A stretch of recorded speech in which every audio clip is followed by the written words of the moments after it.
قبل 45 عاماً انطلقت المسيرة الخضراء التي قادها المغاربة لاستعادة الصحراء المغربية، ملحمة شعبية تابعها العالم بأسره، وكانت مثالاً للمسيرة التاريخية والسلمية.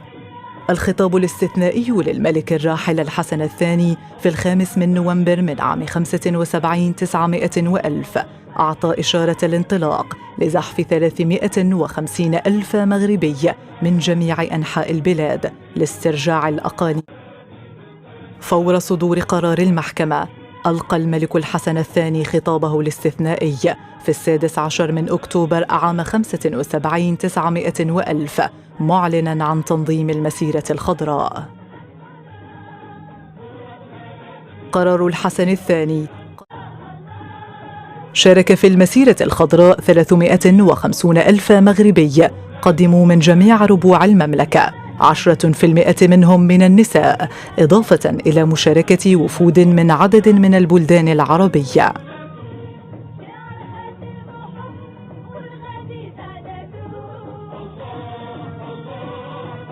تسلح المتطوعون في المسيرة الخضراء بالقرآن الكريم وأعلام المغرب، ولم يحمل خلالها أي سلاح، تنفيذاً لأوامر الحسن الثاني. انطلقت المسيرة بقدر كبير من الانتظام والدقة والتنظيم اللوجستيكي، عبرت حدود الصحراء رغماً عن الاحتلال الإسباني الذي طالب بعقد اجتماع لمجلس الأمن لمواجهتها، معتبراً المسيرة الخضراء زحفاً عسكرياً مسلحاً. بعد نجاح المسيرة وتمكن المغاربة من تجاوز الحدود الوهمية، اضطر الإسبان للتراجع عن موقفهم وبدأوا اتصالاتهم بالمغرب. في 9 من نوفمبر من عام 75 900 وألف أعلن الملك الحسن الثاني أن المسيرة الخضراء قد حققت المرجو منها، وأصدر أمره بعودة المتطوعين في المسيرة إلى مدينة طرفايا. شكلت المسيرة الخضراء منعطفاً جديداً في مسار ملف الصحراء، ودفعت إسبانيا للقبول بإجراء المفاوضات والتوصل إلى اتفاقية مدريد في 14 من نوفمبر من عام 75 900 وألف، الاتفاقية التي أقرتها الجمعية العامة للأمم المتحدة ودخل بموجبها المغرب إلى العيون سلمياً، فيما انسحبت الإدارة الإسبانية من المنطقة في 26 من فبراير من عام 76 900 وألف.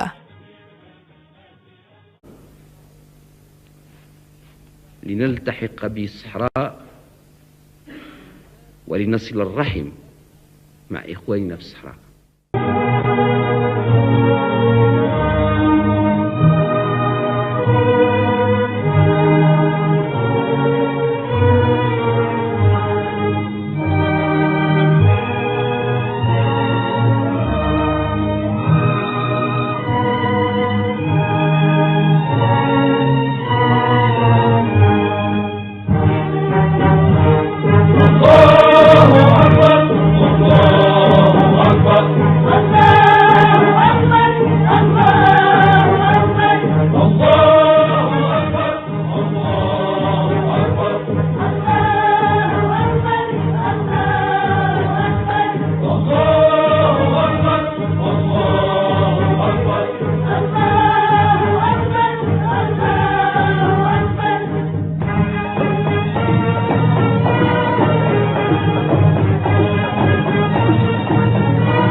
Juste là, le poste frontière de Ta, à la limite du Sahara espagnol, et nous nous engouffrons actuellement en territoire espagnol.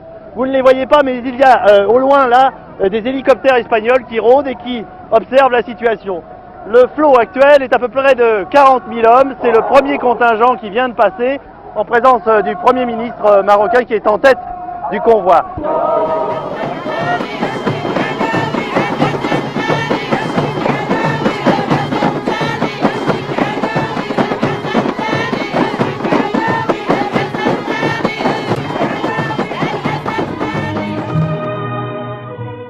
وبعد 3 أيام خاطب الحسن الثاني المغاربة مرة أخرى معلنا نجاح المسيرة الخضراء ومفسحا بذلك المجال أمام المفاوضات مع إسبانيا.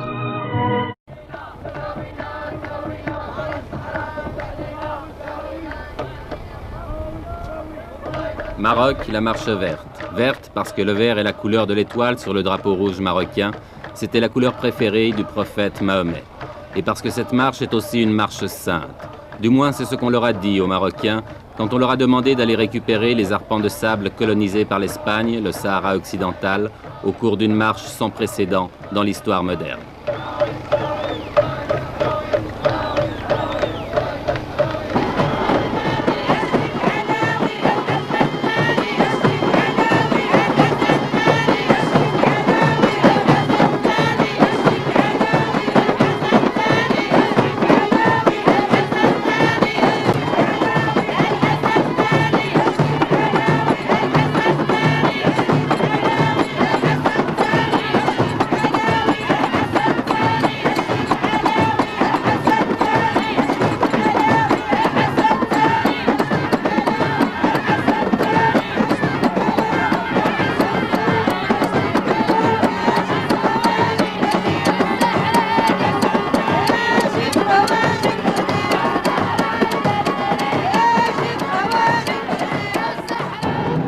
Un homme a eu l'idée de cette marche, à moins que quelqu'un la lui ait suggérée, une idée politiquement géniale, même si on peut la critiquer, et cet homme, le voici, il a 46 ans, c'est le roi du Maroc, Hassan II.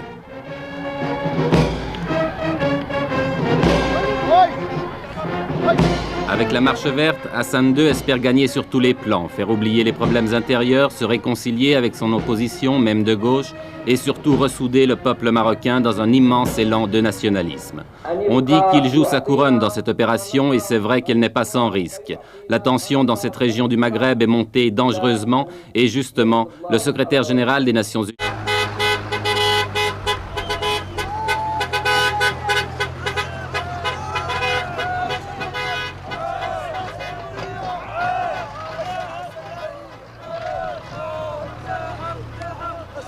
Vous venez d'où? De la province de Taza. C'est à combien de kilomètres d'ici? D'ici à peu près dans les 700 km. 700 à 800. Il y a combien de personnes qui sont venues de cette province? 10 000 personnes. 10 000? 10 000 personnes. Et maintenant, vous allez partir où? On va y aller, Inch'Allah, au Sahara. Au Sahara? Au Sahara. Jusqu'à Terfaya? On dépasse, Inch'Allah, le Terfaya. Vous allez passer la frontière aussi? Après le discours de Sa Majesté, on va, Inch'Allah, jusqu'à la capitale, l'Ayoun. Vous allez traverser El Ayoun? Oui. Sahara Maghreb.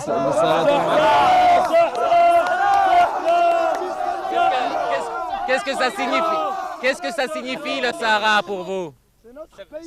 C'est notre terre et notre pays. Nous traversons non pas l'Ayoun seulement, mais toutes les villes et tous les villages occupés par les Espagnols. On veut notre terre. On veut toujours notre terre. On veut notre terre jusqu'à la mort. Notre terre, c'est toute notre vie. C'est notre terre, ça y est. Vive le roi Hassan II! Vive le roi Hassan II! Vive le roi Hassan II! Vive le roi Hassan II! Vive Zrouane! Vive le roi Hassan II! Vive le roi Hassan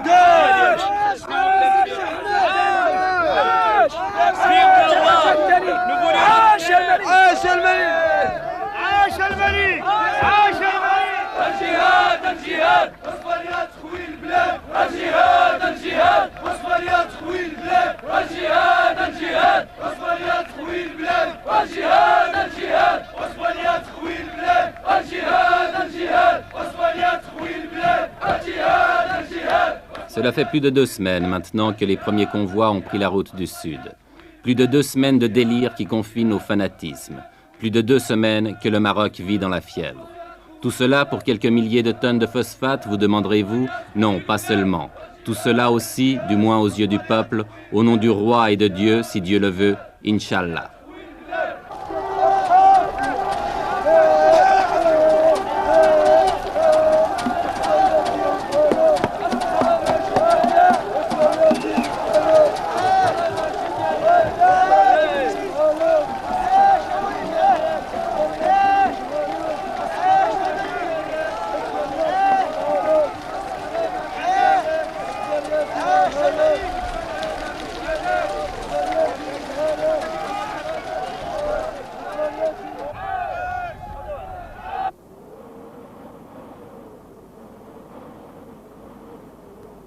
« 350 000 personnes lancées dans le désert, affrontant les vents de sable, reconnaissons que cela ne s'était jamais vu. En deçà des considérations politiques qu'elle peut inspirer, la Marche verte offre le spectacle hallucinant d'une nation jetée dans l'aventure. Folie ou coup de bluff, impérialisme ou nationalisme, je l'ignore. Mais regardez ces images.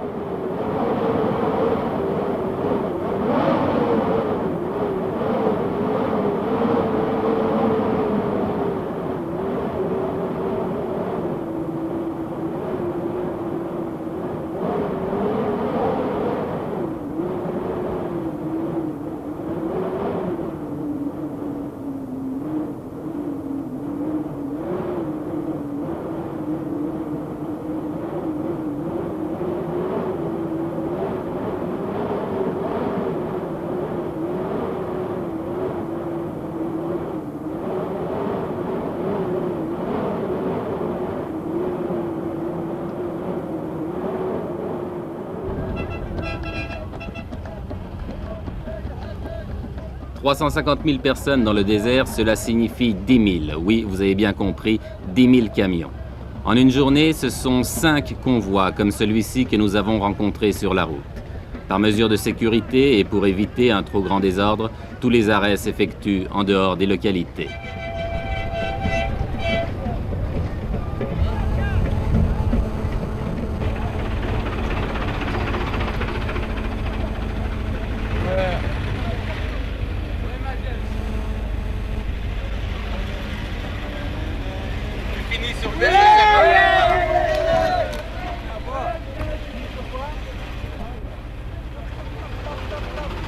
Chaque fois que nous dépassons un convoi, nous retrouvons la même atmosphère, une atmosphère de frénésie.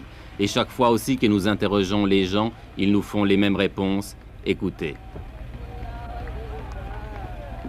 Jusqu'où vous allez? Au Sahara. Oui, Sahara. Pourquoi vous ne laissez pas le peuple sahraoui s'autodéterminer, choisir lui-même? Parce que le peuple sahraoui est sous la domination du roi. Eh ben, comme vous dites, c'est... Sahara, c'est à nous. Non. Pour être juste, les Sahara nous appartiennent. Et les Sahraouis, ce sont des Marocains pour vous? Oui, c'est ça.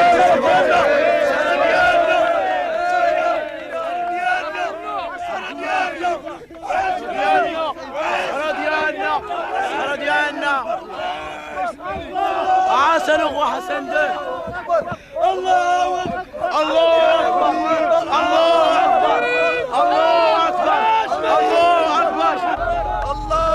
أكبر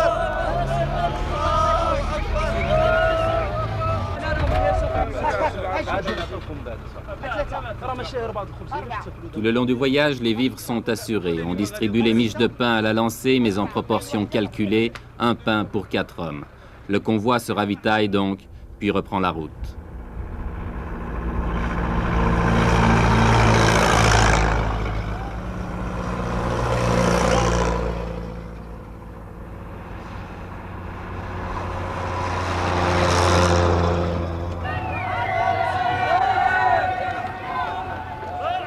Oui, tout le Maroc vit à l'heure de la marche verte. Oui, c'est devenu une épopée nationale. Chaque traversée de ville en témoigne.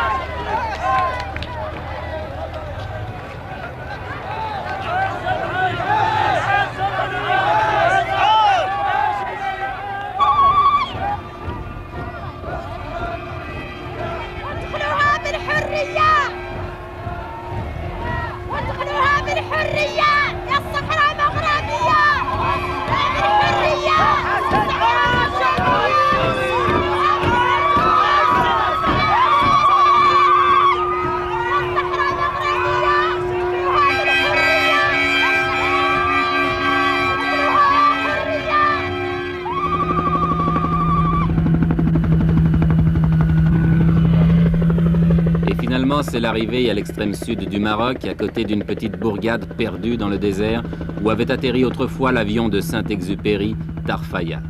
Tarfaya qui est maintenant devenu un gigantesque camp, dernière étape de la marche verte avant la traversée de la frontière qui délimite le Sahara espagnol.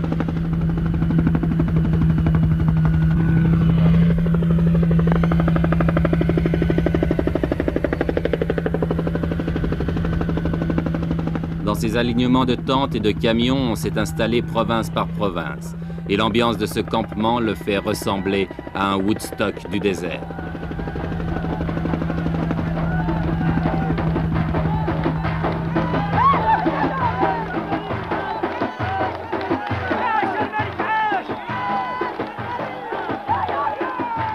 Car c'est tous les jours la fête, organisée ou pas. Ici, c'est la fête parce que le Khaïd, le maire de Tarfaya, est venu rendre visite à ses innombrables voisins. Lui, qui vivait seul ou presque dans son bled oublié au fond des sables, que doit-il penser de ce fantastique rassemblement ?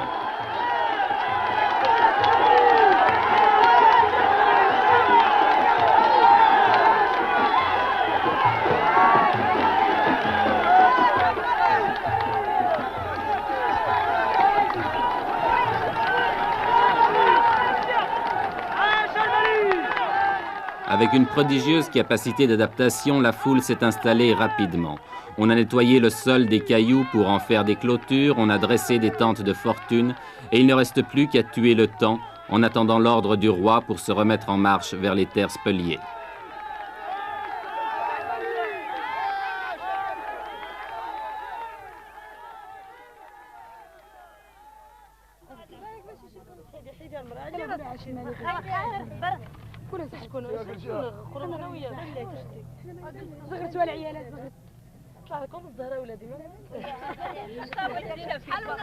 Les vivres sont distribués par les organisateurs, mais comme on n'est jamais si bien servi que par soi-même, on s'est mis à faire la cuisine, à frire les beignets, à faire bouillir le thé de menthe ou même à cuire le pain.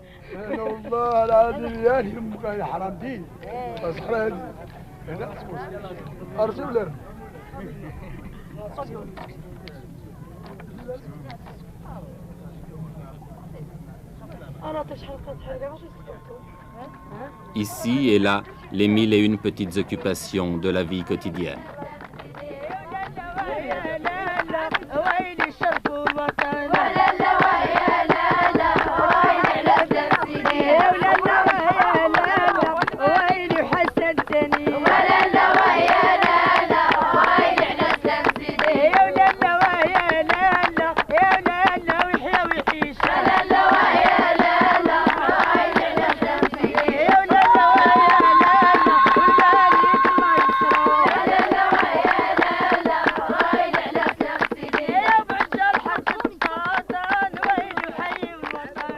Tandis qu'à quelques kilomètres de là, on se prépare peut-être à la guerre. L'Espagne, depuis le week-end dernier, a tout à coup durci sa position et ne semble plus du tout disposée à laisser pénétrer la marche verte sur son territoire.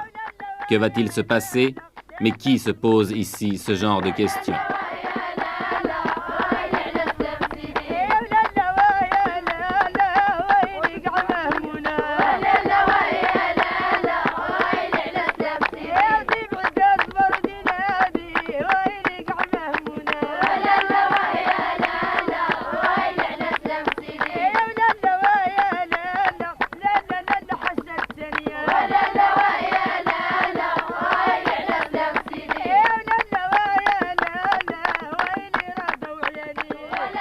La marche verte n'a pas encore franchi la frontière, mais on ne voit pas comment elle pourrait maintenant s'arrêter, car ce qui est sûr, c'est qu'elle a dépassé le point de non-retour.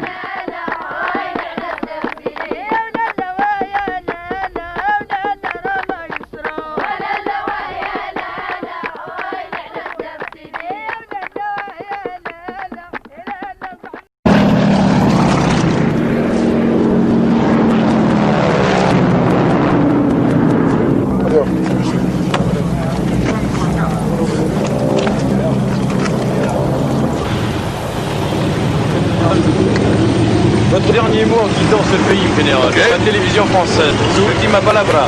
La última palabra, pues nada, que muy bien, que estamos satisfechos, muy contentos de que lo haya salido bien y de la relación.